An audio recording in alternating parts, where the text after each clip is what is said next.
I caught my brother's fiancée cheating and got shunned for it. Years later, I was proven right. But guess what? They only contacted me to testify in his divorce proceedings. 3 years ago, I, 30M, tried desperately to persuade my brother, 35M, to call off his wedding after learning that his fiancée, 33F, was being unfaithful. I begged him to listen, but no one in the family took my advice. Instead, they painted me as some jealous sibling who couldn't stand seeing my brother happy. Can you believe that? They even convinced the family to cut me off entirely. Since then, I haven't spoken to my family not once. And they made no effort to reach out to me either, until now. A few days ago, they came crawling back, asking no, demanding that I testify in my brother's divorce case. Apparently, he doesn't want to pay child support. But I've refused. I won't help them. Not after how they treated me. Now, they're calling me selfish and heartless. Selfish? Me? On one hand, I feel like this is the closure I've been waiting for, a chance to finally say no to them. And honestly, it feels good. But some of my friends think I'll regret this decision later. They believe this might be my only shot to reconcile with my family, and if I pass it up, I might lose that chance forever. What if I don't testify for my brother? Am I making the wrong choice? Here's the whole story for those who want the details. My brother, Mickey, and his fiancée, now his wife, had been dating for 2 years before they got engaged. Mickey and I were never close, even as adults. Our relationship was scarred by a fierce sibling rivalry during childhood. I was always, whether I realized it or not, competing with him. The worst part? My parents didn't do much to stop it. They knew I disliked my brother, and they knew I resented the favoritism he received for simply succeeding in life. To be fair, I was immature back then. I believed families shouldn't judge you based on accomplishments. They should treat you equally, especially siblings. But life taught me otherwise. Family isn't immune to evaluating success, and I get that now. Back then, though, I didn't know how to handle things diplomatically. I just spoke my mind, bluntly and impulsively. Naturally, this made things worse. My parents saw my resentment as petty and unwarranted. And here I am now, still carrying the weight of that fractured family dynamic. I've always harbored some resentment toward my brother. And if I'm being honest, even though it stings to admit it, he had consistently outperformed me in certain areas. Unfortunately for me, those were the only areas that seemed to matter to my parents. Mickey excelled in science, math, and anything remotely technical. After graduating college, he landed a job at a rapidly growing tech company and started earning big money almost immediately. He was brilliant, and his career trajectory only went up from there.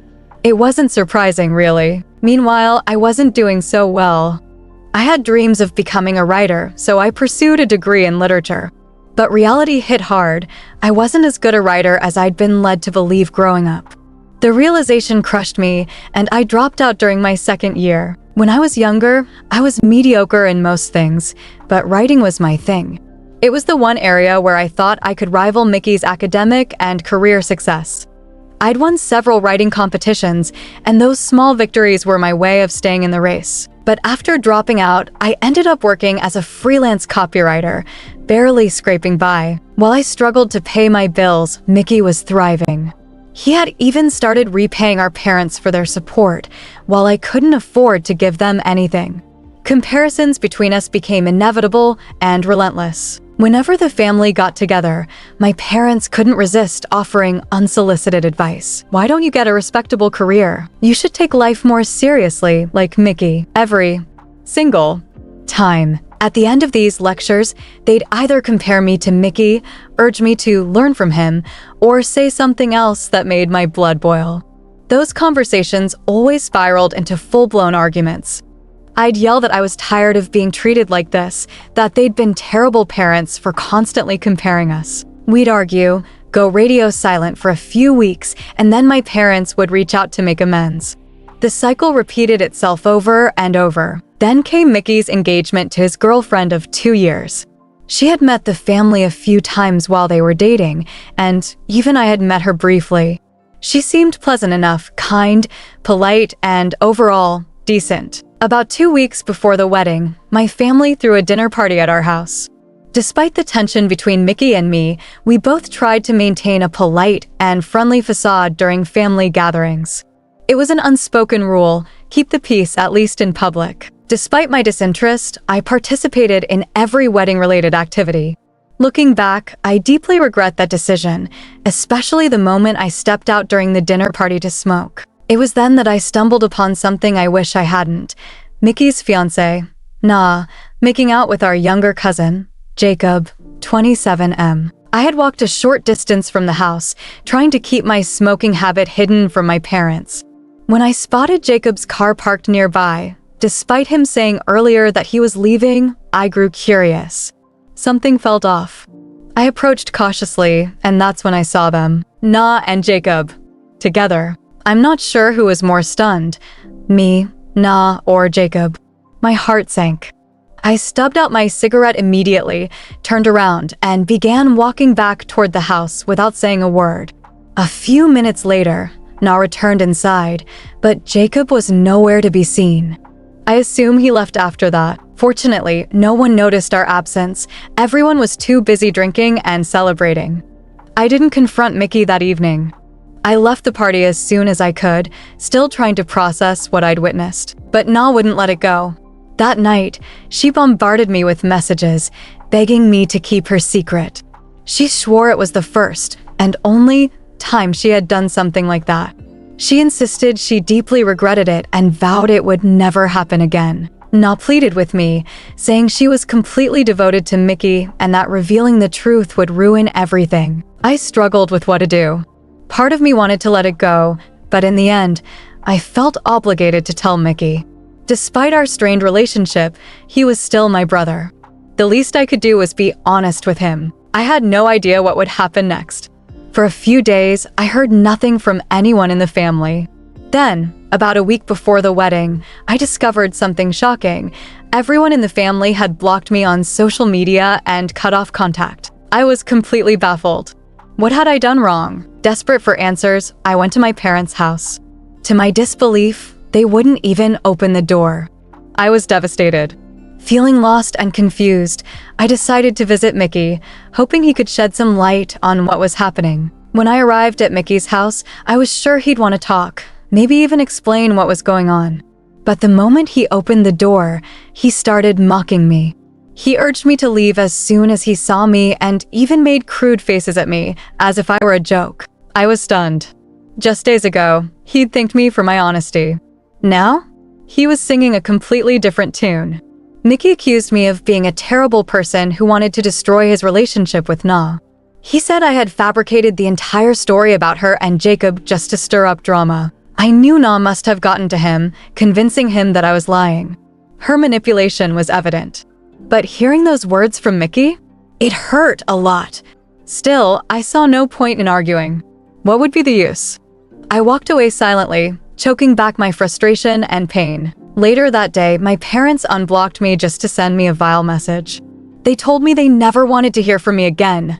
According to them, I was nothing but a jealous liar who had tried to ruin Mickey's life and marriage. They claimed I was bitter about his success and accused me of concocting terrible stories about Na to sabotage the wedding. The message was cruel, far beyond anything I had expected. They called me repulsive and declared that I was no longer welcome in their lives. It was clear. They believed Na over their own son. No explanation or proof from me could change their minds. That was it.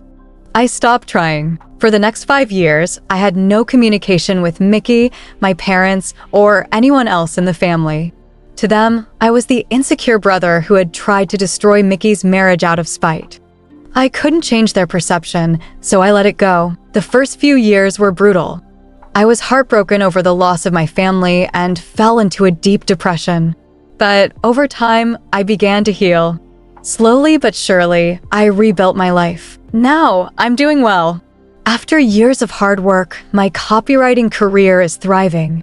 My name has become more recognizable, and I'm earning more than I ever thought possible. Looking back, I've realized how toxic my family was to me.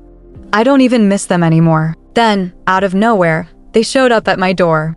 After 5 years of silence, they came, not to reconcile, not to apologize, but to ask me to testify in family court for Mickey's divorce. I flatly refused. How could I possibly help them after everything they've said to me?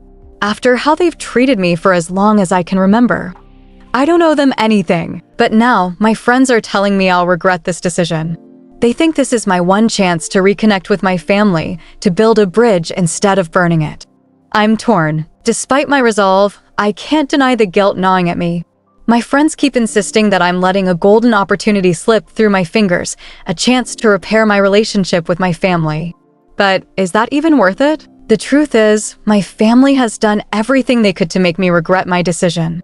They've flooded me with emails and letters, accusing me of being cold-hearted and selfish. They've even tried to justify their past behavior, claiming they had every reason to side with Na and view her as superior to me back then. As much as it stings, I can almost understand their perspective. I wasn't exactly calm or collected during those arguments years ago. Every time my parents compared me to Mickey, I'd snap. My anger only reinforced their belief that I despised him. So, when Na fed them her lies, that I was fabricating stories to ruin Mickey's life, it must have been easy for them to believe her. And honestly, I didn't do much to defend myself. I didn't try to prove my side of the story. I just let it go. Looking back, I see how all of us failed. If we'd tried, really tried, maybe we could have resolved everything as a family. But none of us did. Not my parents, not Mickey, not even me. That's why I feel so conflicted now. My friends' words keep ringing in my ears. What if this is your only chance to make amends? Yes, my family is toxic, but can I really live with the idea that I might never see them again? That I turned away when they reached out, even if it was for selfish reasons? And yet, I keep reminding myself that I've survived just fine without them for the past 5 years. I've built a life for myself, a good one. I don't need their validation anymore. In the end, I made my decision. I chose not to testify. This isn't my responsibility. After everything they've put me through, I owe them nothing. And if I'm being honest, I don't believe they would have reached out to me if it weren't for Mickey's divorce and child support battle. For the past few months, Mickey and Na have been locked in a bitter legal war. Now that the truth about her infidelity has come to light, they suddenly want me back in their lives, just to serve their interests. But I'm done being their afterthought. Clear idea of what had happened. I wanted them to understand why I made this choice, not for their approval, but because they've been my rock through all of this. I told them about Mickey discovering Na's affair a few months ago. He found messages between Na and Jacob, revealing the truth he had ignored for so long. Na tried to downplay it, claiming the affair lasted barely a year.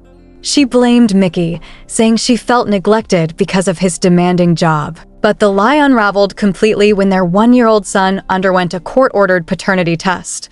The results?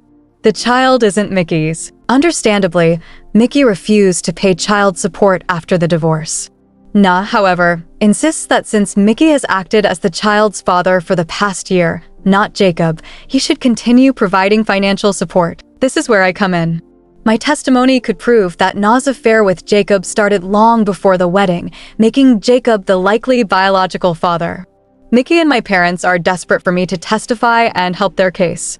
They want to use my account of catching Na and Jacob together 3 years ago to strengthen their argument in court. No, they waited until they needed me. I've struggled with this realization over the past few days. Their sudden contact isn't about mending our relationship, it's about convenience. They only reached out because I could be useful to them. That's when it hit me. I owe them nothing. I've carried on without them for 5 years, and I'm better for it. Why should I let them back into my life now, when their motives are so transparent? Their frantic emails and messages have gone unanswered. I don't see the point in engaging. When I explained my decision to my friends, I could tell they weren't entirely convinced. They wanted me to try and make amends, to avoid regrets, and to rebuild those bridges. I appreciate their concern. They've been my support system through everything, but I stood my ground. I reminded them of my family's toxic behavior and how they had treated me in the past. This time, I shared every painful detail. They knew enough to understand, but I wanted them to see why this wasn't just about the affair or the court testimony. It was about years of hurt, manipulation, and being made to feel like I wasn't enough. The police over my own family, but their behavior left me no choice. When I opened the door, I tried to stay calm, but my irritation must have been obvious. "What do you want?" I asked bluntly, staring at my father and Mickey. My father looked furious, while Mickey seemed more desperate than angry. My mother stood slightly behind them, looking conflicted but not saying anything. "We just need you to testify," my father barked, his tone harsh and demanding. "You owe this to us, to your family." I almost laughed at the absurdity of it. Family? These were the same people who had shunned me for 5 years, and now they were standing on my doorstep, demanding help as though I owed them something. "I don't owe you anything," I replied firmly. "You made it very clear years ago that I wasn't part of this family. So, why are you here now?" Mickey stepped forward, his voice shaking. "Look, I know we've had our differences, but this isn't just about me. It's about the kid, about what's fair. Na betrayed me, and Jacob should take responsibility. You can help make that happen." The nerve of him trying to appeal to my sense of justice. I shook my head, trying to keep my composure. "You only care about what I can do for you, not about me. If you'd believed me back then, none of this would have happened. But instead, you chose to cut me off and insult me. You can't expect me to forget all of that just because you need something now." My father, clearly frustrated, threw up his hands. "We were wrong, okay? But you're still our son. We need you now, and you can fix this." That broke something in me. "Fix this?" I snapped. "You think I can just wave a magic wand and fix years of neglect, insults, and mistrust? You didn't believe me when I told you the truth, and now that the truth has bitten you, you expect me to clean up your mess? That's not how it works." My mother finally spoke, her voice soft. "We just want to make things right, dear. Please help us. We were wrong, but we're trying to fix it." Her plea tugged at something inside me, but I couldn't let myself be swayed. "If you really wanted to make things right, you would have apologized months ago, when you found out the truth. But you didn't. You only came to me because you need me. I'm done being used." I stepped back and firmly shut the door. For a few minutes, they lingered outside, knocking and calling out, but eventually, they left. I felt a mix of emotions, relief, sadness, anger, but most of all, I felt free. For the first time, I truly believed that cutting ties with them was the right decision. You've been through a lot of emotional turmoil with your family, and it's understandable that you're feeling conflicted about the situation. On one hand, you're trying to maintain boundaries for your own mental and emotional well-being, and on the other, you're being pulled by the desperation and pleas of your family, particularly Mickey, who now wants your help when he needs it most. The way your family has treated you over the years, especially with how they excluded and insulted you, has understandably created a deep divide.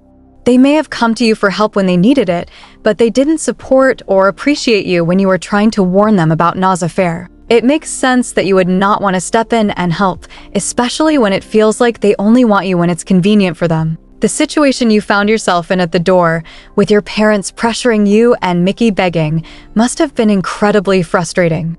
Your decision to set boundaries and refuse to engage is a form of self-care, and it's clear that you've given this a lot of thought. You've been clear about your stance, and while it may not feel easy, it's a choice that prioritizes your own peace over the chaos and manipulation from your family. It's okay to not feel entirely certain if you did the right thing.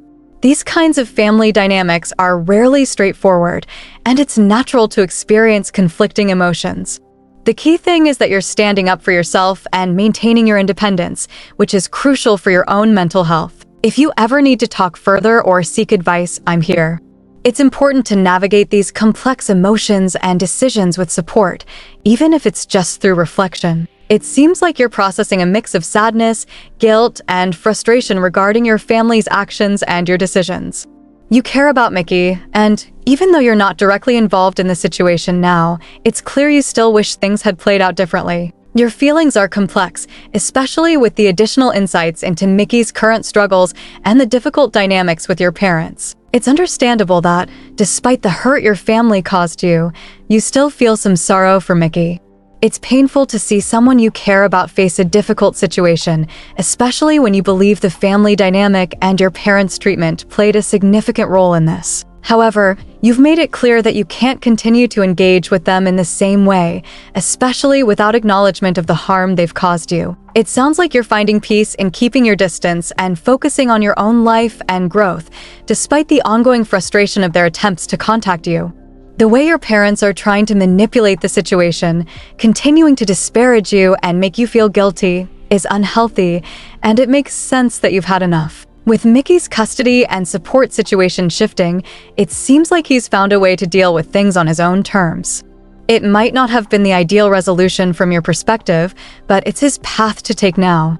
While you care about him, it's also crucial that you protect your emotional well-being, which you've been doing. You've come a long way in asserting your boundaries, and while it's a tough decision to cut ties with family, you're holding firm in prioritizing yourself. The ongoing emails and attempts to guilt you are just further reminders of why you've chosen to stay distant. If at any point you feel conflicted again, know that you have every right to protect your peace, especially when your family continues to treat you unfairly. It seems like you've reached a place of emotional resolution regarding the situation with your family, and you've been able to separate yourself from the chaos and pain they've caused. Mickey's current situation and his relationship with Not might have been a catalyst for him to make decisions that have long-term consequences, but it sounds like you're at peace with the fact that you no longer need to be involved in it. You've done a lot of reflecting on how your parents' actions and your family dynamics shaped your experiences, and it's clear you're moving forward with a strong sense of self-respect and independence. The distance you've created has allowed you to focus on your own well-being, and it seems that your friends and your work are now your sources of fulfillment. While the idea of repairing things with Mickey and your parents might cross your mind from time to time, it seems like you've learned that protecting your mental health and your peace is more important than trying to force reconciliation. The fact that you are content with your life,